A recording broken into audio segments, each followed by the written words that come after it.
Welcome to Balance of Power. I'm Kyle Clark. Glad you found us in our new time slot. We'll be here 10 minutes before Meet the Press every Sunday. Around here, politics is not a dirty word. Politics is the art of getting stuff done. With your help, we'll ask the tough questions of the people who are elected to lead. Questions about what they're doing and what they're ignoring. This week, President Obama's State of the Union laid out an ambitious agenda. The audience, of course, is the American people, but the State of the Union is an address to Congress.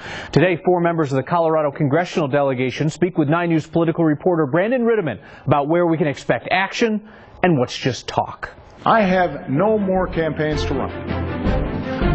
My only agenda... Democrats were thrilled with President Obama's State of the Union. I know, because I won both of them. Which laid out a progressive and populist agenda, full of items like free community college and higher taxes on the wealthy. We now have the biggest gap in our country that we've ever had between the ultra-rich and the middle class. And if we want to do tax reform this year, we really need to think about that. Many argue the president's speech wasn't mainly about finding a compromise with the GOP anyway. It was more about 2016 than 2015. I think it was more about framing issues for the next election than it was about getting things done this year and next year. We elected a new Congress. What might they actually get done? What might have to wait? Where do Colorado's Congress members feel like they can compromise? And where won't they budge?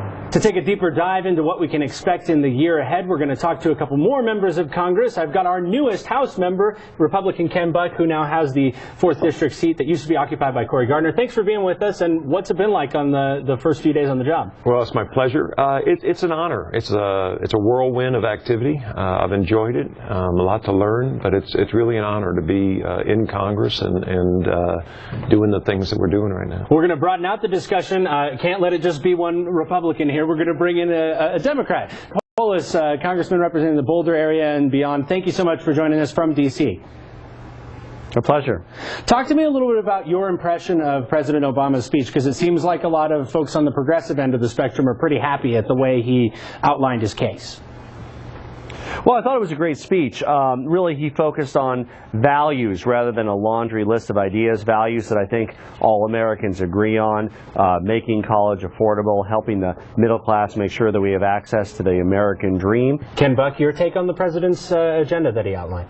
I was disappointed that he didn't talk about the budget deficit. I was disappointed that he didn't talk about and acknowledge the $18.1 trillion of debt we have in this country. We saw a lot of program discussion from the president about the government having the answers and a top-down solution.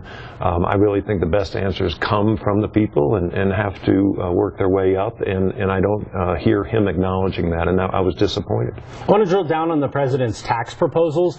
He's talking about essentially increasing taxes on the rich and trying to help give some tax savings to folks in the middle class, as he would put it. Republicans have criticized that as a Robin Hood approach, but do you not agree that there's some problem that Congress should address with income inequality right now? And if it's not this, then what should it be? This president is directly responsible for income inequality and wealth accumulation, and he, again, doesn't acknowledge that. I think we all agree. Well, one of the burdens that we have on the middle class now are increased health care costs, and it's a direct result of Obamacare. We keep putting more and more burdens on the middle class. Congressman Polis, when you boil this down and you hear we want to raise taxes on the wealthy and spread that out to everybody else, how is that not a Robin Hood style proposal, the way the critics would have you frame it? Well, what we've seen since this president got elected is the unemployment rate in Colorado was 6.7% when he was elected. It's 4.3% now. We've had constant job creation quarter after quarter. The deficit is less than half of what it was. Still a lot of work to do. But keep in mind, the president doesn't spend money. Congress spends money. It'll be up to members of Congress like Ken Buck and myself whether there's an additional deficit, whether we let the president of any party spend any money. What the president talked about is tax proposals proposal is one of the biggest tax cuts in history. He's proposing a middle-class tax rebate, trying to undo some of the increases in taxes that many Americans feel that they've been falling under over the last decade. But we have to do it in a way that doesn't increase the deficit. So when we look at how to pay for the biggest tax cut in history, we have to look at where our tax code is out of whack, and the fact that people working for a living are paying twice the tax rate that people that invest for a living just doesn't make sense. Congressman Buck, a lot of folks have talked about this is a window of opportunity that the Republicans have to try and get something done on immigration reform. There's been a lot of holding out for a comprehensive package, even though the parties are pretty far apart on what that looks like to them. Do you see any room to actually get a few immigration proposals through in this Congress? Absolutely. In the next year, you're going to see proposals work their way through committees, get to the floor of the House, pass the House, and go on to the Senate. Which would you like to see? Which pieces do you think are like the critical pieces we need to get done this year? Yeah, I think it's absolutely essential that we pass a guest worker program and make sure that we have biometric measures so that we know that somebody is legally in this country, that employers have certainty when they hire somebody, that we have people that are contributing to our tax system. And I think that all starts with the guest worker program. I think if we reduce the demand for illegal labor in this country, we're not going to have the border security challenges that we have now. So I would start with a guest worker program. At the same time, we've got to be working on the border security measures, because it's going to take years to build the kind of structure that we need to make this country secure. Congressman Polis, what do you think of those particular priorities? Do you see room to actually get something done this year? Well, the very first action taken by this new Republican Congress with regard to immigration was to effectively defund and deport the Dreamers and their parents. These are kids who grew up here, who have registered, who've had background checks, who are legally working or attending college.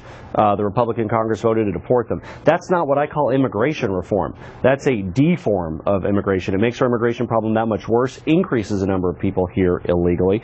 We need border security. We need workplace authentication. We need to require people to get registered, pay fines and recognition of their violations of the law, and restore the rule of law. And we haven't seen a single bill come down the pipe from the Republican side that does any of those things yet. Congressman Ken Buck, our newest congressman, thank you so much for joining us. Jared Polis from Washington, D.C., thank you for being with us. Appreciate you both showing up on Balance of Power.